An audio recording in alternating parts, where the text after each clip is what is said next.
Bem, pessoal, espero que esteja tudo bem com vocês. Vamos falar hoje sobre, continuar falando, né, sobre política cambial e mercado de câmbio. São aulas que são na sequência, já falei sobre isso na última videoaula e vou continuar agora aqui no mesmo tema.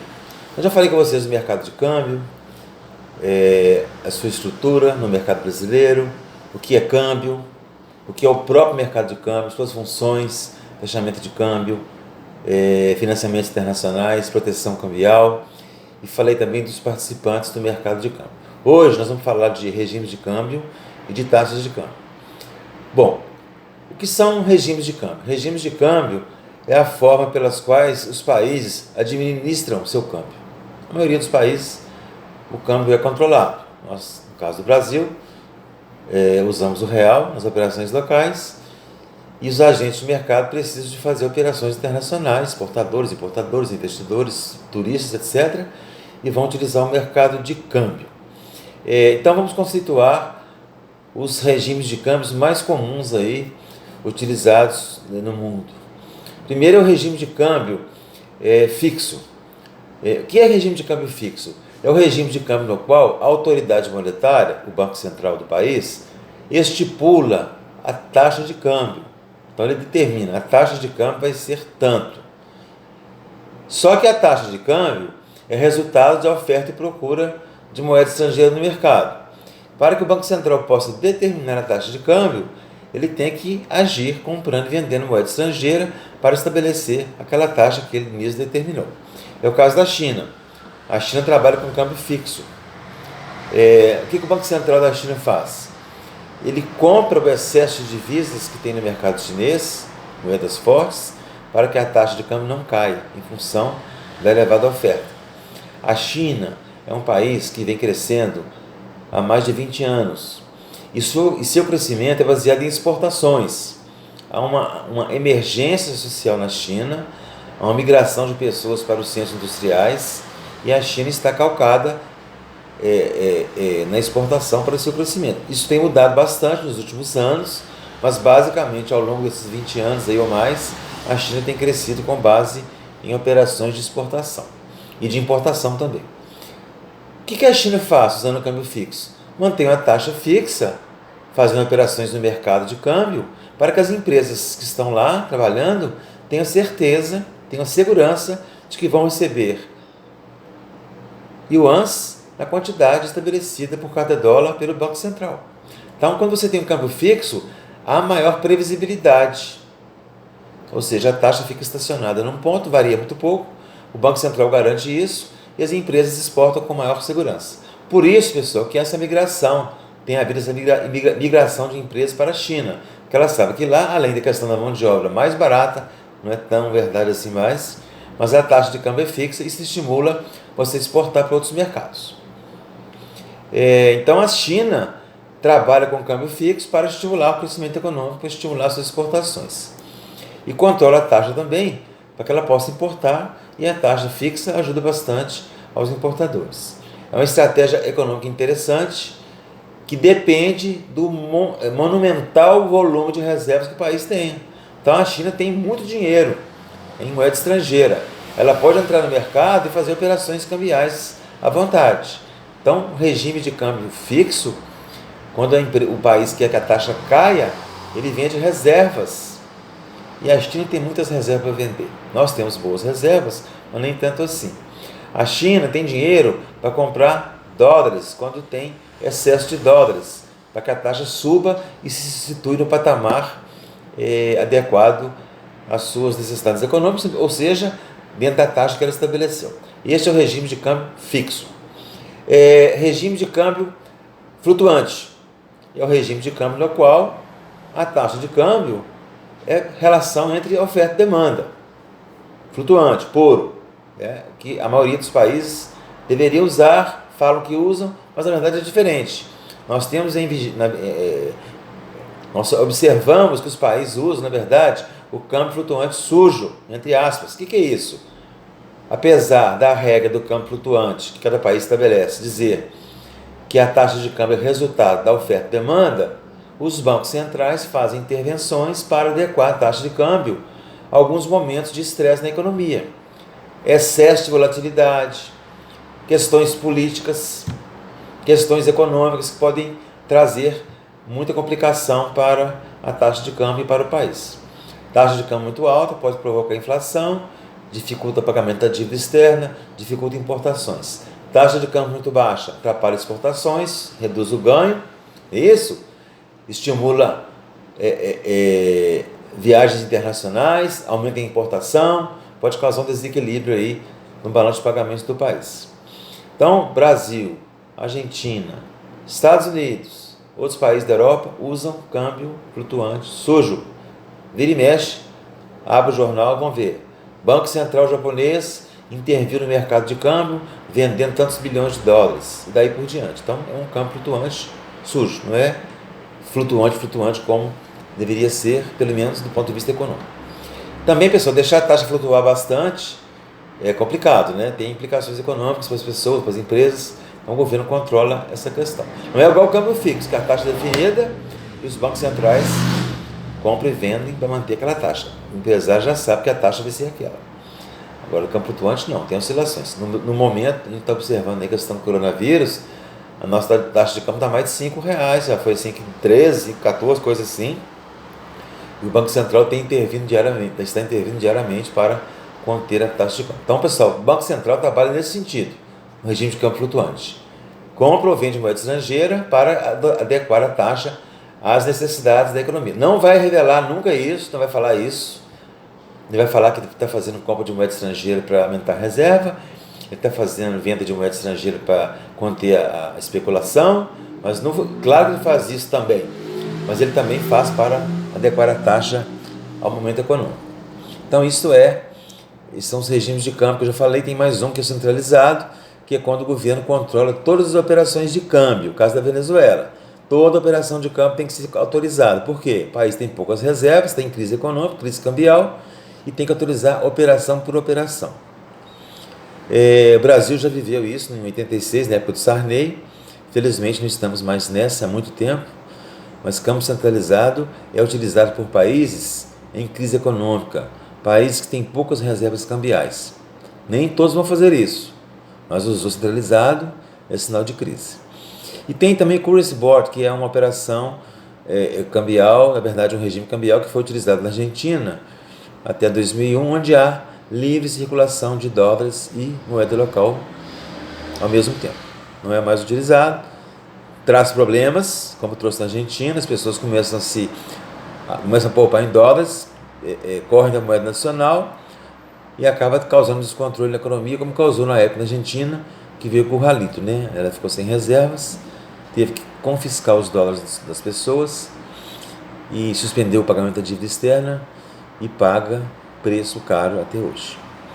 Então, pessoal, regime de câmbio, método pelo qual os países utilizam para controlar sua taxa de câmbio.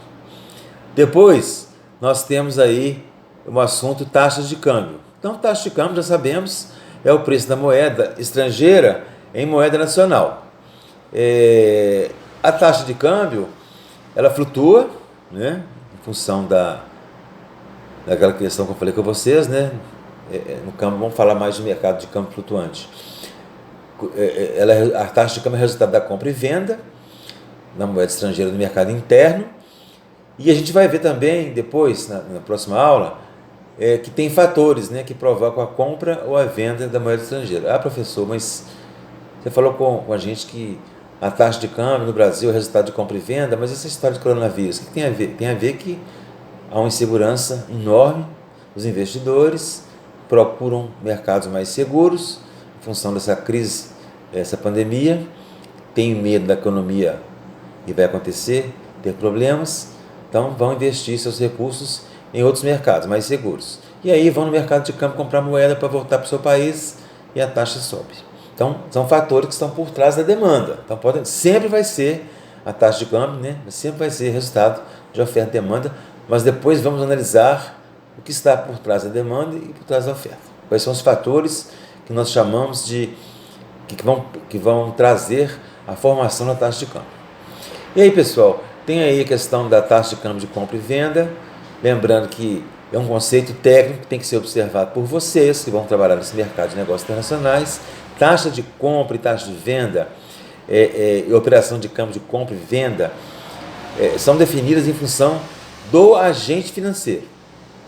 Então vamos lá. Mercado de câmbio tem o Banco Central, tem os bancos comerciais e tem os agentes, exportadores, importadores, investidores, turistas, etc.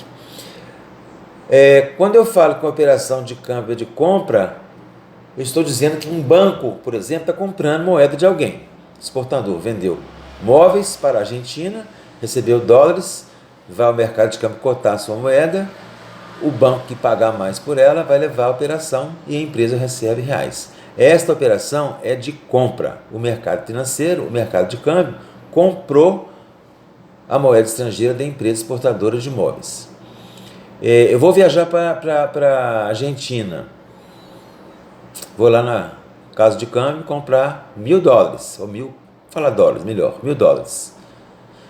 A operação de venda, porque a casa de câmbio faz parte do mercado de câmbio, de um agente financeiro, e está me vendendo moeda estrangeira. Então, a operação de venda. O importador tem que pagar uma importação de máquinas que ele realizou na França. Ele vai no mercado de câmbio, olha só, o importador vai no mercado de câmbio comprar euros. O banco vai vender euros para o importador. Então, a operação de venda. Também simples, pessoal. Quando o banco está comprando moeda e vai comprar de exportador, operação de compra. Quando o banco está negociando com o importador, operação cambial, está acontecendo ali uma operação de venda, porque o banco vai vender para o importador moeda estrangeira para ele pagar lá fora suas operações de compra internacionais. Ok? Então, compra e venda é bem fácil lembrar. Toda operação de exportação, toda operação de campo de exportação é uma operação de compra. Toda operação de importação é uma operação de venda. Vou viajar para Nova York, vou comprar moeda, é venda, a casa de câmbio vai me vender. Voltei de Nova York, preciso de grana, dólares no bolso, sobraram. Vou na casa de câmbio vender minha moeda, a casa de câmbio vai comprar moeda, operação de compra. Sempre assim. Investimento. Investidor estrangeiro manda dinheiro para o Brasil, milhões de dólares. Alguém aqui o representa no mercado de câmbio vai comprar os dólares nas mãos desse investidor e lhe entregar reais, operação de compra. Então, o conceito de compra e venda, pessoal, é muito, muito importante no mercado de câmbio. E aí, as operações de compra são operações que o mercado compra moeda estrangeira e venda quando o mercado vende. E aí tem uma coisa importante para falar. Compra e venda, eu até já falei sobre isso, acho. Eu vou reforçar aqui no assunto taxa de câmbio especificamente. Sempre a taxa de compra é menor do que a de venda. O banco vai ganhar dinheiro comprando moeda por um preço e vendendo por outro. Mercado Central, Ceasa. Compra batata no Ceasa a R$2 o quilo, vende a R$3 no Mercado Central. Lá no Ceasa eu usei a taxa de compra, no Mercado Central usei a taxa de venda. Tem outras taxas aí no slide, taxas prontas, que são as taxas à vista, né? Então a taxa que vocês veem aí na televisão, na internet, no dia a dia, é a taxa spot, taxa pronta, taxa à vista. A taxa futura é taxa para ser liquidada lá na frente. Ou seja, eu estou com a dívida em dólares, quero me proteger, vou no mercado de câmbio comprar um instrumento, tem vários aí disponíveis, que me garantam a taxa lá na frente, negociada hoje. Banco, quero me garantir uma taxa para daqui a 30 dias, eu tenho que pagar $100 mil. Beleza, a taxa vai ser 5,05. Beleza, travei a taxa, daqui a 30 dias o banco vai me vender dólares a 5,05, seja qual for o preço da moeda estrangeira. Essa é a taxa futura. Então o mercado disponibiliza taxas futuras para 30 dias, 60 dias, 90 dias, não mais do que isso. Não é possível prever taxa de câmbio para mais de 90 dias. O mercado não trabalha com essa questão. Tem a taxa PETAX, que é a taxa oficial do governo. Na verdade, assim, o Banco Central apura uma taxa chamada PETAX. Ela é apurada 4 vezes ao dia, buscando informações eletrônicas no mercado de câmbio. E ele fala assim, 13 horas, fechou, a taxa PETAX é essa. Pessoal, para que a taxa PETAX? Primeiro, impostos. O governo cobra impostos de importação em dólares. Na verdade, cobra em reais, não cobra em dólares. Qual que é a taxa do imposto? Ah, o imposto é $1.000, 1.000 vezes a taxa de câmbio oficial.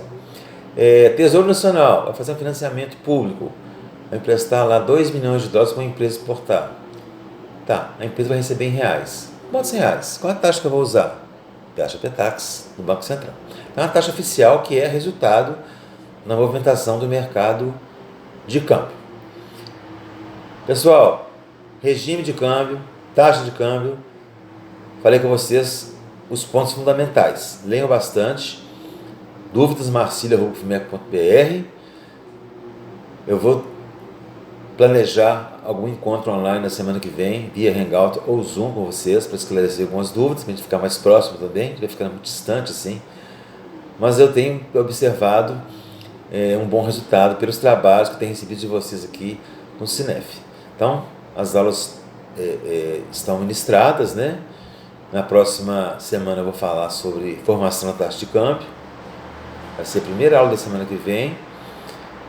Eu vou colocar atividade para vocês no Cinef de novo. E vamos trabalhando. E fiquem em casa, viu? Fiquem em casa. Não vamos escutar.